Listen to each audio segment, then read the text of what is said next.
नमस्कार दोस्तों। दिल्ली के अरुण जेटली स्टेडियम में आज भारत और नामीबिया के बीच एक ऐसा मुकाबला खेला गया जिसमें नामीबिया के जांबाजों ने अपनी हिम्मत से सबको हैरान तो किया, लेकिन अंततः अनुभव की कमी उन पर भारी पड़ गई। 210 रनों के विशाल लक्ष्य का पीछा करते हुए नामीबिया ने शुरुआत तो तूफानी की, लेकिन टीम इंडिया के चक्रव्यूह में फंसकर उन्हें हार का सामना करना पड़ा। इस हार के साथ ही नामीबिया का सुपर 8 का सपना भी चकनाचूर हो गया है। मैच खत्म होने के बाद जब नामीबिया के कप्तान Gerhard Erasmus post match presentation के लिए आए तो उनके चेहरे पर गर्व और अफसोस का मिला जुला भाव था। इरास्मस ने न केवल अपनी शानदार गेंदबाजी से भारत के 4 विकेट झटके, बल्कि हार के बाद भारतीय टीम की ताकत और अपनी टीम की गलतियों पर जो बेबाक बयान दिया है, उसने सबका दिल जीत लिया है। आइए जानते हैं नामीबियाई कप्तान के उस लंबे और भावुक बयान की एक एक बात। अरुण जेटली स्टेडियम की लाइट्स के नीचे जब नामीबिया की पारी सिमटी तो कप्तान गेरहार्ड इरास्मस बेहद भारी मन से मीडिया के सामने आए। उन्होंने मैच का विश्लेषण करते हुए और अपनी टीम की जर्नी पर बात करते हुए कहा, दिल्ली के ऐतिहासिक अरुण जेटली स्टेडियम की फ्लडलाइट्स के नीचे जब नामीबिया की पारी का संघर्ष थमा तो कप्तान गेरहार्ड इरास्मस के चेहरे पर एक ऐसी चमक थी जिसमें हार की टीस कम और अपनी टीम के जज्बे पर गर्व ज्यादा नजर आ रहा था। उन्होंने बेहद गंभीर और सधे हुए लहजे में अपना पोस्ट मैच विश्लेषण शुरू करते हुए कहा, सच कहूं तो क्रिकेट की दुनिया में भारत जैसी सबसे ताकतवर और प्रोफेशनल टीम के खिलाफ उन्हीं के घरेलू मैदान पर हारना किसी भी कप्तान के लिए निराशाजनक और कड़वा अनुभव तो है ही, लेकिन मैं इस हार के अंधेरे में अपनी टीम के लिए गर्व के कई उज्जवल पल देख पा रहा हूं। हमने आज दिल्ली की इस तपती गर्मी और भारी दबाव के बीच मैदान पर अपनी पूरी जान झोंक दी थी। मैच के शुरुआती लम्हों में जिस तरह ईशान किशन और संजू सैमसन ने हमारे गेंदबाजों पर प्रचंड प्रहार किए, उसे देखकर एक समय ऐसा लगने लगा था कि टीम इंडिया आज 250 के पार का कोई असंभव स्कोर खड़ा कर देगी। लेकिन मुझे इस बात की बेहद खुशी है कि हमने हार नहीं मानी और बीच के ओवरों में जबरदस्त रणनीतिक वापसी की। हमने भारत को एक और भी बड़े डरावने स्कोर तक पहुंचने से सफलतापूर्वक रोक दिया।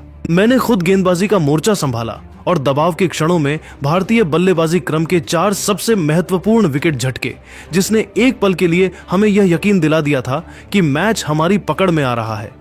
भारत जैसी विशाल टीम को उनके घर में 209 रनों पर रोकना हमारे जैसे उभरते देश के लिए एक बहुत बड़ी नैतिक और रणनीतिक जीत के समान है। गेरहार्ड इरास्मस की आंखों में उस समय जहां एक ओर अपनी गेंदबाजी की सफलता थी, वहीं दूसरी ओर अपनी टीम की बल्लेबाजी की विफलता का गहरा दर्द भी साफ झलक रहा था। उन्होंने बहुत ही निष्पक्षता के साथ अपनी टीम की तकनीकी कमियों को स्वीकार करते हुए आगे कहा, बल्लेबाजी के मोर्चे पर हमें बिल्कुल वैसी ही आक्रामक और ठोस शुरुआत मिली थी जिसकी हमने योजना बनाई थी। पावर प्ले के 6 ओवर खत्म होने तक हम केवल एक विकेट के नुकसान पर 57 रन बना चुके थे और हम पूरी तरह से रन चेज की इस बड़ी रेस में बराबरी पर बने हुए थे। लेकिन जैसे ही 30 यार्ड का घेरा खुला और भारत के अनुभवी स्पिनर्स ने मोर्चा संभाला, हमारी बल्लेबाजी की गहराई और अंतर्राष्ट्रीय स्तर के अनुभव की कमी साफ तौर पर उजागर हो गई। हम उस शानदार शुरुआत को बड़े और मैच जिताऊ स्कोर में तब्दील करने में पूरी तरह नाकाम रहे। टीबीज क्रिकेट का यह सीधा सा नियम है कि अगर आपको 210 रनों जैसा पहाड़ जैसा लक्ष्य हासिल करना है तो मध्यक्रम में कम से कम 2 बड़ी और ठोस साझेदारियों की सख्त जरूरत होती है, जो हम आज नहीं कर पाए। इसके साथ ही हमने फील्डिंग के दौरान भी कुछ बेहद नाजुक और अहम मौके अपने हाथों से गंवाए। भारत जैसी विश्वस्तरीय टीम को आप एक्स्ट्रा रन या जीवनदान देने की गलती नहीं कर सकते, क्योंकि वे हर छोटी गलती की सजा आपको बड़ी हार के रूप में जरूर देते हैं। सुपर 8 की रेस से आधिकारिक तौर पर बाहर होने के गम पर बात करते हुए इरास्मस थोड़े भावुक जरूर हुए, लेकिन उन्होंने अपनी भावनाओं को काबू में रखते हुए इसे एक बड़े और कड़े सबक के रूप में देखा। उन्होंने भारतीय परिस्थितियों और भविष्य की चुनौतियों पर जोर देते हुए कहा, सुपर 8 की गौरवशाली रेस से इस तरह बाहर होना हमारे देश नामीबिया और हमारे उन खिलाड़ियों के लिए वाकई एक बेहद दुखद और भावुक कर देने वाला पल है जिन्होंने इस वर्ल्ड कप के लिए अपनी आंखों में बहुत बड़े सपने सजाए थे। लेकिन हमें यह स्वीकार करना होगा कि भारतीय कंडीशंस में क्रिकेट खेलना दुनिया के किसी भी खिलाड़ी के लिए कभी भी आसान नहीं होता। यहाँ की उमस भरी हवा, यहाँ की सूखी मिट्टी और यहाँ का गूंजता हुआ जुनून से भरा क्राउड, ये सब मिलकर एक अलग ही स्तर की मानसिक और शारीरिक चुनौती पेश करते हैं। भारत के खिलाफ उनके अपने अभेद्य किले दिल्ली में खेलना हमारे लिए एक जीवन भर का अनुभव और बहुत बड़ा सीखने का मौका था। भले ही हम मैच हार गए और टूर्नामेंट से विदा ले रहे हैं, लेकिन इस हार ने हमें वो सिखाया है जो कोई जीत नहीं सिखा सकती। यहाँ की पिचों पर विश्व स्तरीय स्पिन को कैसे पढ़ना है, स्ट्राइक कैसे रोटेट करनी है और चरम दबाव के क्षणों में अपने दिमाग को कैसे शांत रखना है, यह हमने आज टीम इंडिया के खिलाड़ियों को देखकर करीब से महसूस किया है। अंत में गेरहार्ड इरास्मस ने एक अत्यंत सकारात्मक और प्रेरणादायक संदेश के साथ अपनी बात को विराम दिया, जिसने न केवल उनके खिलाड़ियों बल्कि वहां मौजूद हजारों भारतीय दर्शकों का भी दिल जीत लिया। हम भले ही आज भारी मन से अपने घर वापस जा रहे हैं, लेकिन मैं यह साफ कर दूं कि हम खाली हाथ नहीं जा रहे। हम यहां से आत्मविश्वास की एक बहुत बड़ी पूंजी लेकर जा रहे हैं। आज जिस निडरता के साथ हमने दुनिया की नंबर 1 टीम को उनके ही घर में टक्कर दी, उससे हमें अब यह पक्का यकीन हो गया है कि नामीबिया क्रिकेट का भविष्य उज्जवल है और हम आने वाले समय में और भी बेहतर और घातक होकर उभरेंगे। हम घर जाकर अपनी इन कमियों और गलतियों पर बारीकी से काम करेंगे। अगली बार जब हम किसी बड़ी विश्व स्तरीय टीम के खिलाफ मैदान पर उतरेंगे तो हमारा कॉन्फिडेंस और हमारी रणनीति आज से कहीं ज्यादा मजबूत होगी। भारत का तहे दिल से शुक्रिया हमें इतना प्यार और सम्मान देने के लिए। हम वादा करते हैं कि हम अगली बार और भी ज्यादा फौलादी जज्बे के साथ वापसी करेंगे। दोस्तों, नामीबिया के कप्तान का यह बयान साफ करता है कि भले ही वे टूर्नामेंट से बाहर हो गए हों, लेकिन उनकी टीम ने हार नहीं मानी। गेरहार्ड इरास्मस ने आज अपनी कप्तानी और प्रदर्शन से साबित कर दिया कि नामीबिया क्रिकेट का भविष्य उज्जवल है। तो दोस्तों, आपको क्या लगता है, क्या नामीबिया ने भारत को वाकई कड़ी टक्कर दी? क्या गेरहार्ड इरास्मस की वो 4 विकेट वाली गेंदबाजी इस मैच का टर्निंग पॉइंट बन सकती थी अगर बल्लेबाजों ने साथ दिया होता? अपनी राय नीचे कमेंट बॉक्स में नामीबिया फाइटर्स लिखकर जरूर दें। अगर आपको नामीबियाई कप्तान का यह जज्बा पसंद आया हो तो वीडियो को लाइक करें और वर्ल्ड कप की हर खबर के लिए हमारे चैनल को अभी सब्सक्राइब करें। जय हिंद।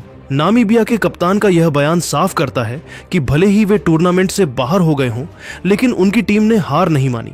गेरहार्ड इरास्मस ने आज अपनी कप्तानी और प्रदर्शन से साबित कर दिया कि नामीबिया क्रिकेट का भविष्य उज्जवल है। तो दोस्तों, आपको क्या लगता है, क्या नामीबिया ने भारत को वाकई कड़ी टक्कर दी? क्या गेरहार्ड इरास्मस की वो 4 विकेट वाली गेंदबाजी इस मैच का टर्निंग पॉइंट बन सकती थी अगर बल्लेबाजों ने साथ दिया होता? अपनी राय नीचे कमेंट बॉक्स में नामीबिया फाइटर्स लिखकर जरूर दें। अगर आपको नामीबियाई कप्तान का यह जज्बा पसंद आया हो तो वीडियो को लाइक करें और वर्ल्ड कप की हर खबर के लिए हमारे चैनल को अभी सब्सक्राइब करें। जय हिंद। तो इस वीडियो में आपने देखा कि नामीबिया के कैप्टन ने क्या कुछ कहा। देखो, नामीबिया का कैप्टन है इरास्मस और उन्होंने एक बहुत अच्छी बात कही आज के वो इंडिया से हारे हैं। और देखो बॉस, इंडिया से हारना अपने आप में एक बहुत बड़ी सीख होता है हर किसी के लिए, because India is the biggest team in the world right now in every format. T20 world cup आप इंडिया के साथ इंडिया में खेल रहे हैं। इंडिया ने आपको 210 का टारगेट दिया और इंडिया के अगेंस्ट आपने 9 ओवर में 90 रन बना दिए और आप एक्सपेक्ट करेंगे कि आप नामीबिया हैं। भाई, उन्होंने परफॉर्मेंस 9 ओवर में ऑस्ट्रेलिया, इंग्लैंड, न्यूजीलैंड लेवल की दी। आप मानो चाहे ना मानो इस बात को, लेकिन मेरे हिसाब से आज नामीबिया 9 ओवर में उस एक स्टेज पे था जहां पर अदर वेस्टर्न नेशंस होते हैं। And Indian cricket team has performed very well in the batting section, but I was expecting कि पावर प्ले में हमें 5 विकेट तो मिल जाएं कम से कम, मैच वन साइडेड हो जाएगा, बट ऐसा हुआ नहीं। In the very first 10 overs तो ऐसा बिल्कुल नहीं हुआ।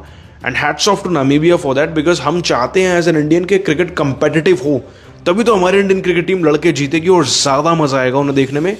तो दैट वाज नामीबिया कैप्टन। और नामीबिया कैप्टन की एक और अच्छी बात थी, उन्होंने हारने के बावजूद बिल्कुल भी रोना नहीं किया किसी बात को लेकर। वो खुश हैं कि वो इंडिया से कुछ सीख कर जा रहे हैं आज। And that is what is the quality of a great player. आप जब मैदान में आते हैं, आप कैसे खेलते हैं, आप मैदान से क्या सीख लेकर के जाते हैं, ये सब बताता है कि आपका कैरेक्टर क्या है। उनका कैरेक्टर बहुत अच्छा है नामीबिया के कैप्टन का। सो ओवरऑल उनके बयान को 10 में से 10 मार्क्स बॉस। आपने इतना कुछ सुना, मेरा भी आपने पर्सनल ओपिनियन सुना, तो आप क्या कहेंगे उन पे नीचे कमेंट करके ज़रूर बताना। और हाँ, यूट्यूब पे ऐसी अपडेट्स के लिए अभी हमारे चैनल को सब्सक्राइब कर लेना।